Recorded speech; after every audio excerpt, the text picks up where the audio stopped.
அடிமாலி கிராம பஞ்சாயத்தை நகரசபையாக உயர்த்த வேண்டும் என்ற கோரிக்கை வலுவடைந்துள்ளது. ஹைரேஞ்சில் முக்கிய டவுன் என்ற நிலையில் அடிமாலியை நகரசபையாக உயர்த்த வேண்டும் என்ற கோரிக்கைதான் முன்வைக்கப்பட்டுள்ளது. மாவட்டத்தில் முக்கிய நகரங்களில் ஒன்றுதான் அடிமாலி. மூணாரின் நுழைவு பகுதியாக இது உள்ளது. அடிமாலி கிராம பஞ்சாயத்தை முனிசிபாலிட்டியாக உயர்த்த வேண்டும் என்று பல நாட்களாக கோரிக்கை முன்வைக்கப்பட்டு வருகிறது. 21 வார்டுகள் உட்பட்டதுதான் தற்போது அடிமாலி கிராம பஞ்சாயத்து. கிராம பஞ்சாயத்தின் நிலையில் மக்கள் தொகை அதிகமாகும். தொழில்துறையிலும் வியாபாரத்துறையிலும் சுற்றுலாத்துறையிலும் முன் வருடங்களை விட வளர்ச்சி ஏற்பட்டுள்ளது. அடிமாலியும் வளர்ச்சியை கூடுதல் பலப்படுத்துவதன் பாகமாக கிராம പഞ്ചായத்தை മുനിസിപ്പാലിറ്റിயாக ഉയർത്ത வேண்டும் என்ற കോரிക്കை മുൻവയ്ക്കപ്പെട്ടുള്ളത്. ഇടുക്കി ജില്ലയിലെ ഏറ്റവും പ്രധാനപ്പെട്ട വാണിജ്യ കേന്ദ്രങ്ങളിലൊന്നായി മാറിക്കഴിഞ്ഞിട്ടുള്ള അടിമാലി ഇത്ര വലിയ ഒരു സിറ്റിയായി വളർന്നു കഴിഞ്ഞിരിക്കുന്നു. ആയിരക്കണക്കിന് ആളുകൾ, അതിൻ്റെ 50,000-ലധികം ജനസംഖ്യയാണ് ഈ പ്രദേശത്തുള്ളത്, ഈ പഞ്ചായത്തിലുള്ളത്.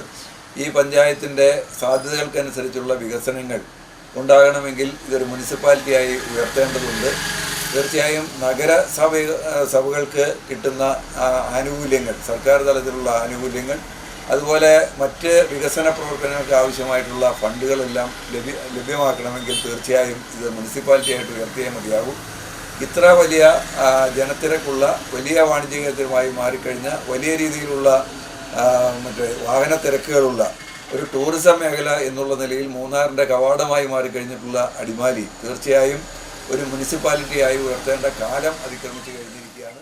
கிராம பஞ்சாயத்தை முனிசிபாலிட்டியாக உயர்த்தினால் வளர்ச்சி திட்டங்களுக்கு கூடுதல் பணம் அனுமதிக்கப்படும் நிலை ஏற்படும். மாவட்டத்தில் தற்போது கட்டப்பணியின் தொடுபடியும் 2 முனிசிபாலிட்டிகளாக உள்ளன. ஹைரேஞ்சில் முக்கிய டவுன்களில் ஒன்றென்ற நிலையில் அடிமாலியை நகரசபையாக உயர்த்த வேண்டும் என்ற கோரிக்கை முன்வைக்கப்பட்டுள்ளது.